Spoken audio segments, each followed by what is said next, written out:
Hey, what's up everyone, and welcome to this week's installment of the Fabricator Series Segments, where every single week I upload one more chapter, sometimes two, of how to build a tube chassis front end, which is demonstrated on this S13. So, if you are not subscribed already to the Fabricator Series YouTube channel, absolutely go down right now and push that button so you don't miss the next week's uploads. If you're not familiar with the Fabricator Series, head over right now or after this video to the fabricatorseries.com, and there you'll find the build blogs on how to build a tube chassis front end, where each week there will be another episode posted, and in there you can get onto the discussion of everything, ask questions, talk about it amongst everybody else, and all kinds of other good stuff. There's also a lot of great stuff for you to learn while you're over there. You can also check up on facebook.com/thefabricatorseries. There's always another upload, another update, something else going on, and I'm also a big fan of Instagram, so head over to Instagram at the.fabricator. Check all the information below here, and I'll have all of that there. If you need to get a hold of me, send a message, drop a comment, drop me an email, do whatever you gotta do, and I always try to get back to you. So without any further delay, here's this week's episode of how to build a tube chassis front end.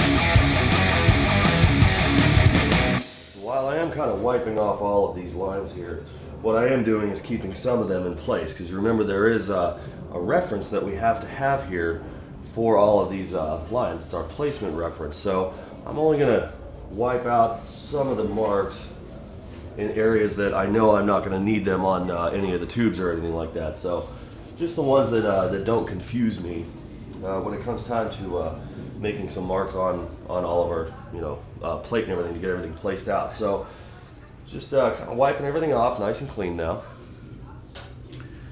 And what I'm trying to go for here is, so we have this nice taper, if you will, this gradual reduction in size here.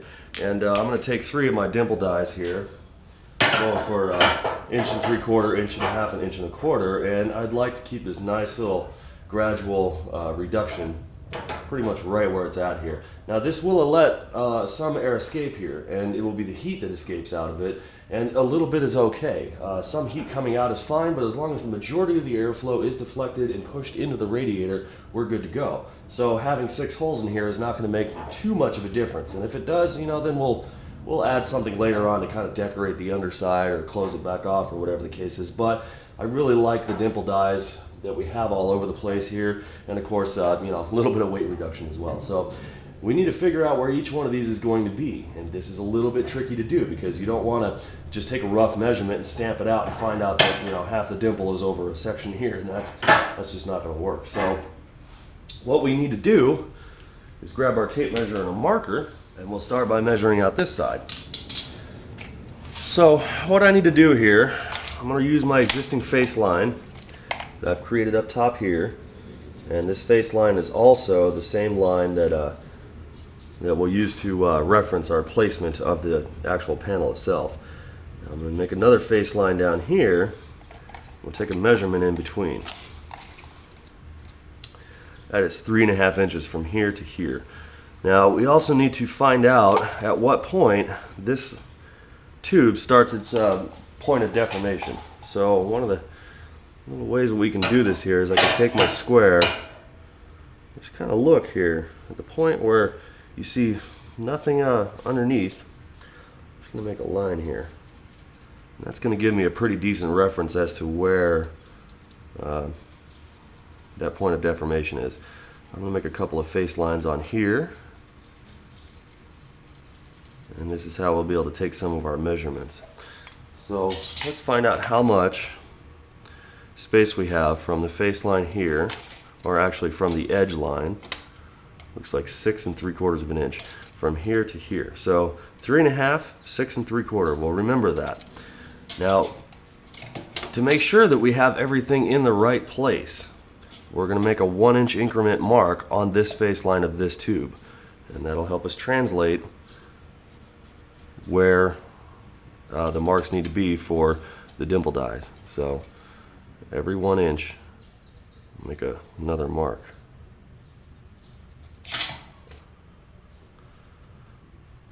So at each one of these intersections, we're going to find ourselves with a placement or reference. So we have all of our marks in 1 inch increments going this way. So what we need to find out is what our marks are, or what our measurements are, so we can trace this radius onto sheet metal. So from that face line up top here to our first mark, 5 3/4 of an inch. Next mark, 3 1/2, and 3 1/2 again. So we mark all of the, or we measured all of these out, so we're just going to take note, write all of it down, and then we're going to translate all that over onto the sheet metal so we have our radius. Now let's transfer those measurements onto this piece of sheet metal that we have here. So I need to run this face line tangent to that radius right there. So we have our completely squared off face line. This is the base of where we're going to start our measurement at. So each point on that tube where we measured on the 1 inch increment, we needed to know from the height here to down here where that is. And what we'll be able to do at the 1 inch increment marks is trace that radius out so that we can get our placement of each one of our dies. So let's start by adding our 1 inch increments. Place the tape measure over here. 1, 2, 3, 4, 5, 6, and 7.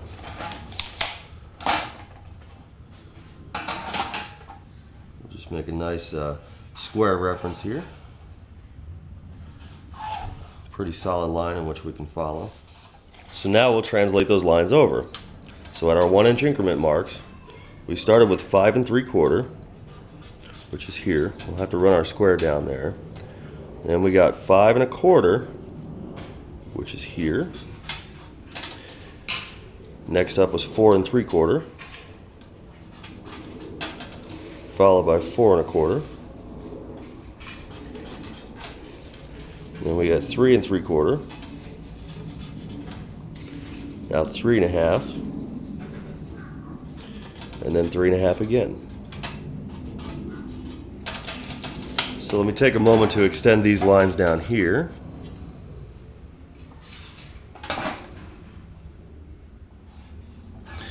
Now this is the radius as it runs directly underneath this sheet metal right here. That will be the top face line of our tube. So we have an excellent reference in which to run with here. Now I can tell already that we're going to be referencing off of the 2 inch mark. From here to here, it'll be 2 inches into about the center of it, which is pretty close. And then from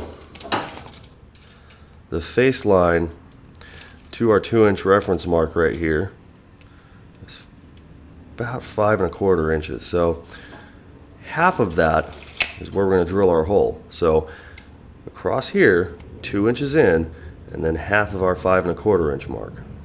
Okay, that's where our first hole is going to be. So our 1 3/4 dimple die was at the 2 inch mark from the side, or from the edge here to the 2 inch mark was the center of our 1 3/4 dimple die of where it's going to fit. So now we'll measure down 5 1/4 inches. So half of 5 is 2 1/2 plus 1/8 makes 2 5/8 of an inch is where our 1 3/4 dimple die will be centered at. So if we want to double check here, we'll just kind of take this and stick it right over the top of there and say, oh yeah, you know, hey look, that fits. So now we have this one centered. Let's go center out our 1 1/2 die. So let's stack these up. 1 1/2 dimple die. Set up the same way we had it before. 1, 2, 3, 4, 5 inches in, and this I recall was 3 3/4 of an inch. So halfway, we'll be right where we need our 1 1/2 dimple die to be. Now onto our 3 3/4 mark. 1, 2, 3, 4, 5 inches in. Half of 3 3/4 of an inch is 1 7/8. This will be the location for our 1 1/2 inch dimple die. This, of course, 1 3/4. we have one left, and that's our 1¼ one. So we're gonna have to measure this out. Now I might have to throw in a couple of additional 1-inch increments here to find out about where it's gonna be, or I'll just take off from our 7-inch mark here and measure inward to the point where the dimple die lands, and we'll just measure off of that. But let's see how close we are first. All right, let's line all 3 of them up here. Yeah, I'll need a couple more increments here, so let me just kind of do a one-handed shot of this one here and kind of get an idea of about where or how close I am. Looks like 1 inch away from our 7-inch mark to the 8-inch mark here. That's where we can fit our 1¼ dimple die. So I'm going to measure an additional inch, and then we'll do the same halfway point for the 1¼ inch. Okay, so 1 additional inch to our 8-inch mark. And this is going to have the same exact measurement into the center of it as this one is. So that was 1 7/8. So 1 7/8 is the center. Bingo. This one, 1¼ inch. Now, the opposite side is going to be the exact same measurement. So what I'm going to do is translate all of this over to the left side there, and we'll get all of these holes cut out and then go stamp them out in the dimple die.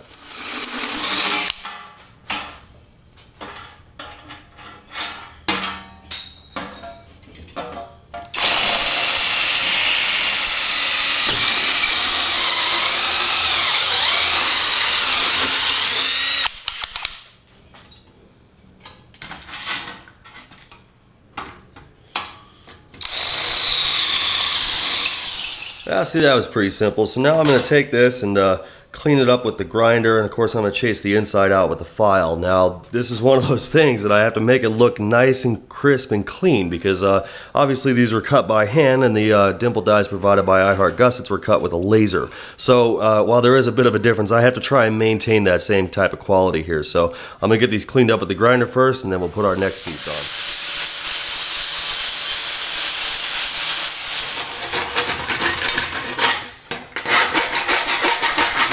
Aside from being an absolutely fantastic looking diffuser plate, it is also the point where I will brand it. Now this plate here is one of my little aluminum placards that I always have, cut out for me, and I'd like it to be perfectly centered between these dimple dies. So let's start with the center. We have 5¼ inches, so that's going to be 2 5/8. 2 5/8. Now we're at 3½ inches there, so that's 1 3/4 inches. I'm going to make 2 marks here to make sure that it actually evens out.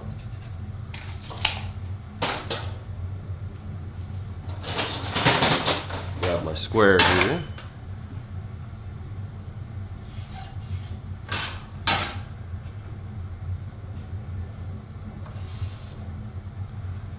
Now of course I have the centering reference on the placard itself, and I already have my holes pre-drilled, so I'm going to stick it right here, line it up right where it needs to be on those holes, and we're going to pop them out.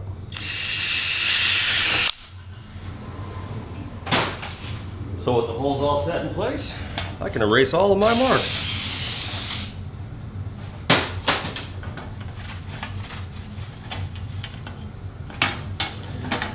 Now as soon as this is done, I'm going to run over and borrow a press, because I am without one, of course. We're going to get this stamped out, put our placard on there, and get this piece welded in. One final cleanup here, and I'm going to do one more fit check, of course. Just get some of these lines out of the way. Now I'm going to keep my marks here, of course, because we still got to line it up right where it needs to be to sit in place. The rest of it can get cleaned up nicely. So let's do our fit check after running over, borrowing the press.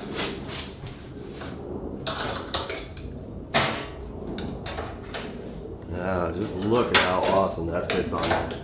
That is one seriously epic looking piece. So what do we have left to do here? Well, we got to get all of these tubes welded up underneath, and then we can tack this plate on, and this radiator diffuser is finished. I don't want to rush, but I definitely want to hurry up and see this welded on.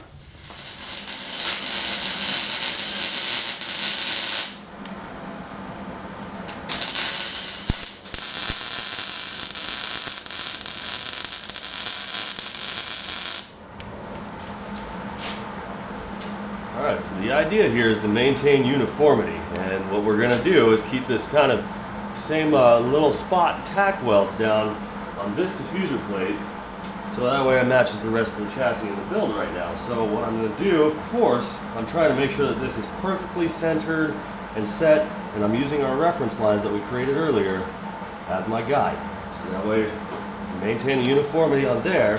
And if you notice here, I've evenly spaced and marked out where I want my tack welds.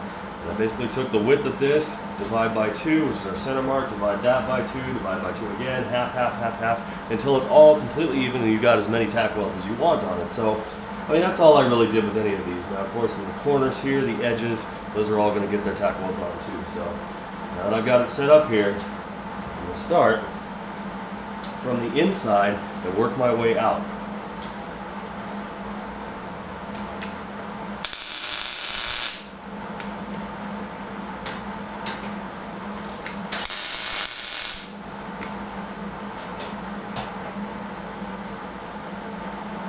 We'll keep my sheet metal hammer around. Make sure it comes down nice and flat. I don't really want this buzzing too bad, so.